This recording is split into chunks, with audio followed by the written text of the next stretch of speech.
Welcome to Not Milk Never Milk. Subscribe if you're lactose intolerant.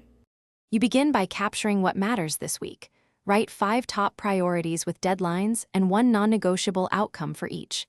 Next, book a 1-hour planning slot on your calendar right now so you have focus time. Don't defer it.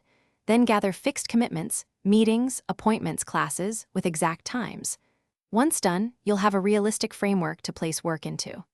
This initial intake prevents guessing and creates the backbone for the rest of your scheduling process. Now you convert priorities into concrete time blocks. Allocate 1/2 to 3-hour focused blocks for deep work during your peak energy windows. Sequence tasks by effort, tackle high-effort items early, follow with lower-effort tasks, and schedule 10 to 15-minute breaks to recharge.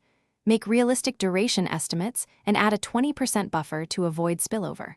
Also color-code calendar tags so you can visually scan the week. Once scheduled, you'll reduce friction. Finish by building a short review habit.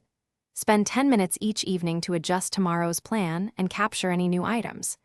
If you discover you're overbooked, proactively cut or delegate the lowest priority blocks and make sure you protect at least 1 uninterrupted focus block per day.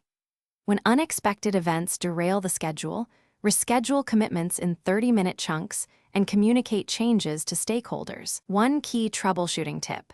If tasks continually slip, reduce commitments by 1/3 for the following week to regain control. Thanks for watching. If this was helpful, leave a like and consider subscribing. See you next time.